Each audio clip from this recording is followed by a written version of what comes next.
Hope everyone's All having right. a fantastic Tuesday.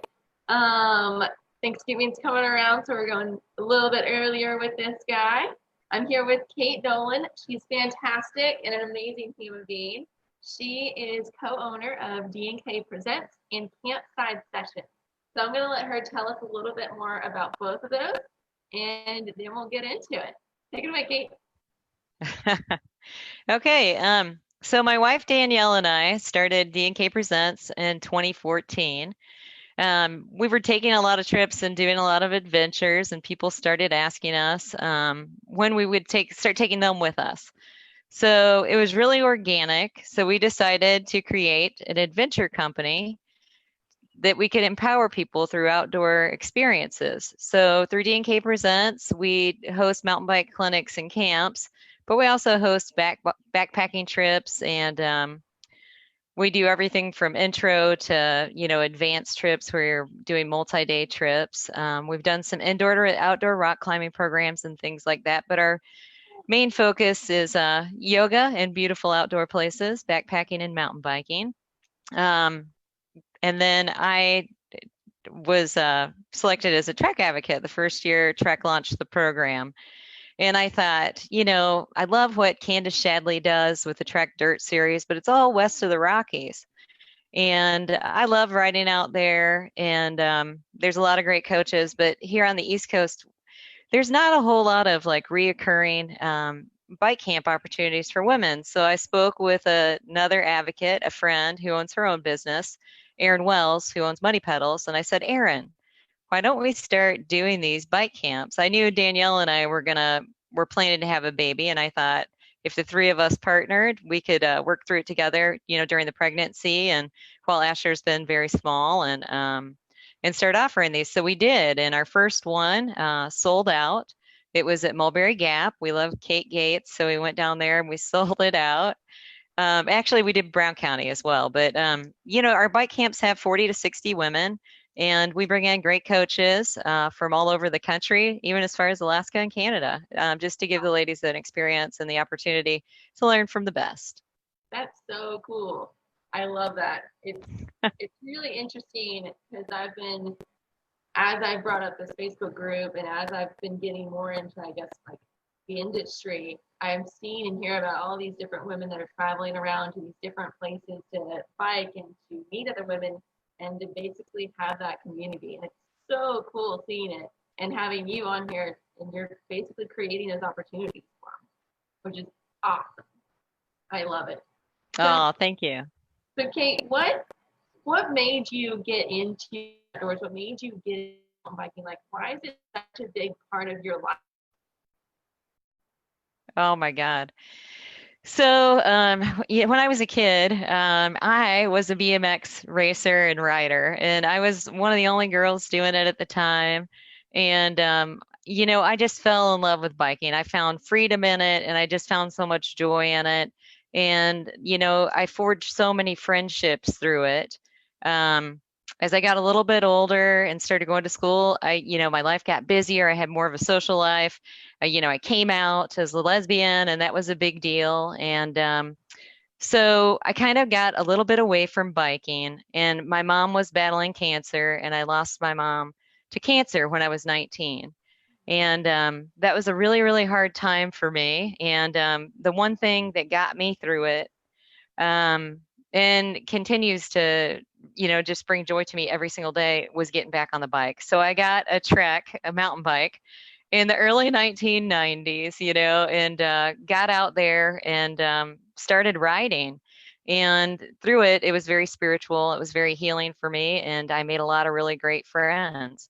So I just, have been biking ever since. And, I love introducing people to it. And, I love leading rides, and I'm coaching a NICA team I started down here. And, it's just a very rewarding thing to do. So. That's great. I think there's a lot of us that can relate to having a traumatic incident and having that stay point or kind of a grounding aspect of mountain biking. Very sorry to hear about your mom. I'm sure that she's still in your mind a Oh, lot, thank you. and I'm sure whenever you're on her Oh, yeah. whenever you're on her bike, even more so. But it's a way that you can enjoy and then also have that community that builds up around you. And it's also really cool that you did BMX as a kid. I wish that I had done BMX. That looks so much fun to me that I'm like, I'm gonna break myself now. Oh yeah, it's a blast. It's you can really, it really correlates into your mountain biking too. Just the pumping, being able to pump and being in control and comfortable when you're on more flowy trails and things like that. So That's awesome. it's good. I love getting some air, so That's so cool. I know we have several people that are on here live. If you're on here live checking us out, I think I see that Cecilia's on here. But if you're on here, I'd love to know that you're hi, Summer. Hello, my dear. Hope you're enjoying that snow out there in Sedona. I know you guys are doing a lot of it. If anybody else is on here or has questions for Kate, I'd love to know them. So, Kate, you do a lot of women's retreats and with the focus on yoga and going to beautiful outdoor places and women coming together. What makes that so important for us women whenever we look at doing different trips or doing different things? Why is it important that we have those women or basically all of us coming together?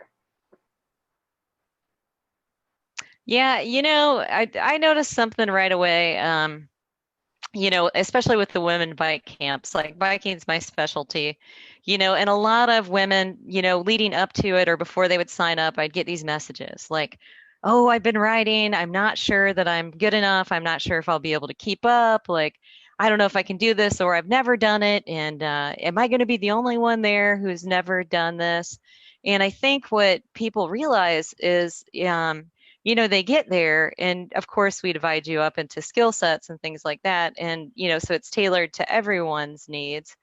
But what they realize is there's this whole awesome community of women out there in the same place that they're at who are here to encourage them, and celebrate their ride. And so I think that's one of the reasons it's so important. And I get great stories too.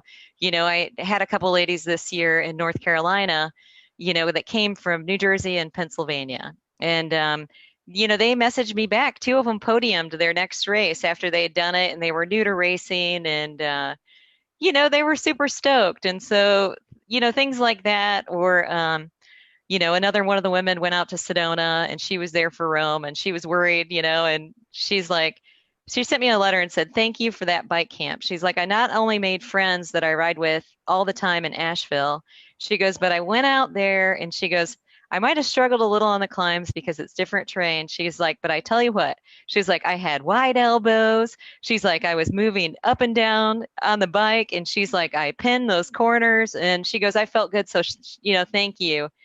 So it's stuff like that, or just seeing, the same faces, come back to the camps year after year because they're still getting something from it. They're still progressing and they are finding that community. And I think that's really important. I started riding with a lot of guys. And even when I first started BMX racing as a kid, I'd go to race and, I had a hard time at first. But when I started getting ribbons and things like that, it made me feel so much better. But I think a lot of us women, we start off riding and a lot of times it's with, a boyfriend or husband or, significant other. And, they're with their buddies a lot of the times and you feel like you're holding everybody back. And so I always tell women, I'm like, don't apologize. Just say, hey, thanks for waiting. Like, or try to keep up with me on the way down or whatever it is, but don't apologize for getting out there and having fun, because we all have a place outside on the trails. I think that's so true. Everybody, I always tell this to either new people or people that are going a little bit slower than they, or can be me as well, because I definitely am not the fastest one out there on the Yeah. But to tell them that everyone's out there having fun, and then also not everybody was the fastest right off the get-go. Everybody had time when they were slower. Oh, yeah. It's really important to remember that part, that you just progress and you progress and regress on those parts. You're never going to be the fastest all the time, and you're not going to be always the slowest. There's going to be other people that are around you that need your help. So that's definitely so true. Oh, absolutely. I think that community aspect is so huge within it, and that just push, that uplift. Oh, yeah. definitely. Um, so another thing that you do is that you run all these programs, help run GA events, you help run campside sessions, and you're also a mom. Asher's 7 months old, so exciting. And you also work full time. Yeah, How do you manage all that? I So, do. what's one couple tricks that you use that a couple of the other ladies might be able to use to help them manage their lives and their time? Yeah, I think prioritizing, we all make time in our lives. You should be making time in your lives for things that are important to you.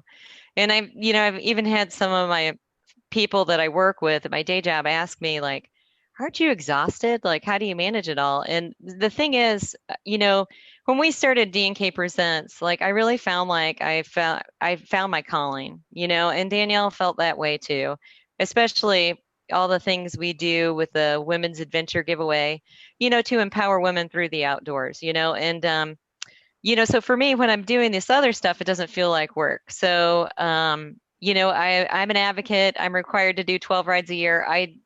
During season, I do weekly rides. I'm a head coach of a NICA team now, and I ran 2 practices a week. And I also started teaching mountain bike clinics for Indiana University, Bloomington, and teaching a credit hour class as well. So it's just prioritizing. I'm also super grateful that my professional career allows me to work remotely. So giving me the ability to work remotely frees up time. So we do morning breakfast. I drop Asher off at daycare. A lot of times I'll pick him up and bring him home and feed him dinner, and then I'll head out to lead my ride or coach or whatever that is. And Danielle will do bath time and put him down. So we kind of trade off. And she, does a lot of wellness retreats and teaches yoga, which is also very important. And also really translates to the bike with your balance, honestly. So I think I dodged that question a little bit ago, so I thought I'd go back to it. That's awesome. No, it definitely plays a huge role. Prioritizing is one of those things that I struggle with a whole lot. I tend to think that everything's at the top of the list, and it doesn't need to be that way. I think that probably a couple of people can, maybe you too, of making everything. Yeah. You have to re-examine that list. Like, wait, hang on. I didn't think that everything was there. Now it is. It's also really cool of how you help out Oh, yeah. and you teach and you run a NICA club and also do some of those women's empowerment retreats. Can you tell me a little bit more into what you premise and how you kind of take women through those empowerment retreats? Oh, yeah. So for instance, the Women's Adventure Giveaway, this January and February, you can actually nominate a woman that you feel needs adventure, and they win a free trip with us. We did it this year in Chattanooga. And so it can be inspiring women in the community, women overcoming a loss or obstacle, or just women who are kind of selfless and just don't take the time to prioritize for themselves, and they put everyone else's needs before their own. We all know somebody who qualifies for this. So January and February, you can nominate, and we're really fortunate because we have awesome industry partners. Trek has been part of the event even before I was an advocate. They sent in bikes, helmets, kits for the ladies. We bring in special guests. They backpack, they learn to filter water, they sleep in the backcountry, make fire, do meals overnight. They do a skills clinic, they get to ride trails. There's always a lot of yoga, some visualization activities, which I incorporate into my mountain bike retreats as well, the camps. Um, and then we always do something special to the area. So maybe it's rappelling a 100-foot bluff, or we've put in a zip line before in the middle of nowhere. Nice. Or this year we went whitewater rafting on the Ocoee River. Yeah. But we've had, Keen sponsor. They send in boots for everyone. Athleta Yeah, they outfit the ladies. Hand up gloves. Jamie, I love Jamie. She came in as a special guest this year and brought gloves and koozies and kind of shared their story of hand up. And Kate Gates came in from Mulberry Gap and gave them all gift certificates and talked to them about what her and Andrew do down there in the Pinhotties. I mean, so we always try to expose them to a lot of different things. And it's cool to see the self-confidence. It's cool to see the friendships grow. And it's really cool to see, what they might find passion in. There's one of the winners this year is a liver transplant survivor, and she mountain bikes and she is a badass on the bike and one of the most positive people you'll ever meet. Yeah, and she's just now finally going off of her rejection medications and things like that, and she's getting ready to come up here and do a little bit of biking with us. So and meet up with one of the other winners, from Terre Haute, but she lives in Chattanooga, so it's really cool. Gosh, I don't know.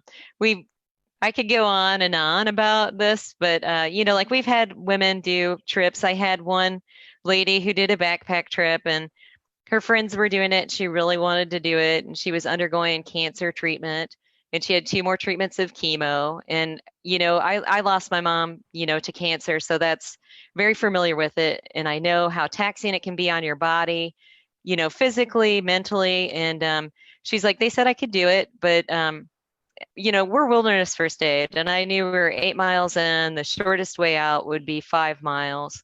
And I'm like, if your oncologist is okay with it, we're okay with it too.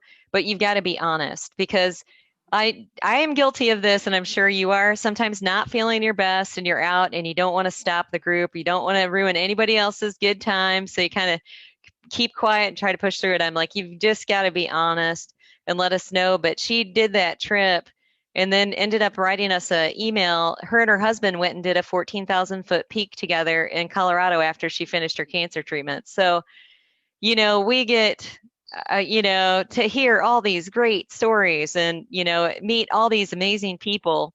And they're really the heroes, like we're just trying to help in whatever way we can, but we're really grateful to be able to do what we do and to meet all the folks that we do. So That's so awesome. I don't know. That's so cool. It's so nice that you give back in what you believe is so true to your heart and what actually is like you see the effects of some of that. There's some things that you do that you don't see the effects of it as much, but it's so cool. And I get it through being a physical therapist and I get it through helping women with their mountain biking fitness is that I see them progress. I see them conquer their goals. I see them get back or stay doing something that they love. And it helps for their full body health and mental health. And you see it too by doing what you're doing. And it's so cool, so empowering. Yeah. Those changes. I love it. Well, how can they help either with that women's retreat? Oh, yeah. And how can they find you for either some bike skills clinics Yeah. or with some of the other yoga stuff?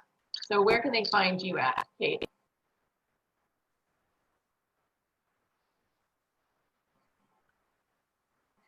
Yeah, go to dnkpresents.com.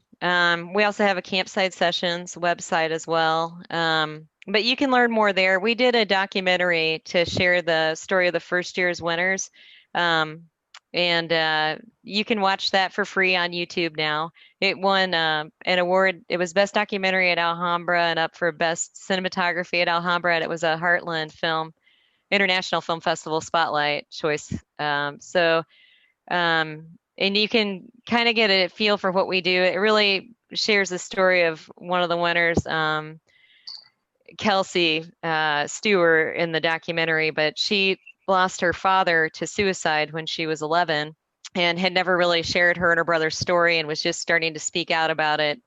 And one of her good friends nominated her for it. Now, she was 25 years old, and that was just, she's only 29 now, but she's the director of the American Foundation for Suicide Prevention here in Indiana now. So, I mean, it's just, yeah, there's just so many crazy stories like that, and But yeah, I'd love for you guys all to nominate a woman that you feel needs adventure. January 1st through February 28th, you can vote. And check out our Facebook page, like our Facebook page, friend me, Kate Nolan. It's we've always got something fun going on. We try to do a lot here locally too for our community. I'm in the Midwest. I'm in Brown County, which, is great mountain bike trails. You can ride over 100 miles of single track. But there's a lot of people who don't even real understand the outdoor opportunities that we have here and what world-class trails we have and things like that. So I lead free women's rides and we host a lot of events right here at home and we lead monthly hikes and things like that. So check us out, especially if you're nearby. That's awesome. I love it. Also, Kate, Yeah. can you put down in the comments that YouTube link? And if anybody actually wants that link to the documentary, just say documentary in the comments, and I'll make sure that you guys get that link to watch it. And I'm sure that you guys would find some inspiration and a little bit of push from that. Yeah, it's about 35 minutes. And other than that, check out our adventures that we have coming up. We have a Sedona Wellness Retreat the first weekend of March, and they're staying at the Red Agave, which is one of my favorite places. And they'll lead mindfulness hikes and host meditations and visit some of the vortexes and some of my favorite mountain biking areas that I know of. We're going to take them out there for some yoga on the slick rock and things like that. But and then I have the women's camp March 13th through the 15th, and I'd love for any of you guys to come out and join. We have really rad skills sessions, and then we hit the trails. I always mix it up, but we've got some really pretty spots, routed out for this year, for 2020 actually. So yeah, come shred with me. Who's ready to shreddy? That's awesome. I love it. Well, thank you so much, Kate, for coming on with me tonight. And guys, have a wonderful Tuesday and a happy Thanksgiving. Bye, everybody.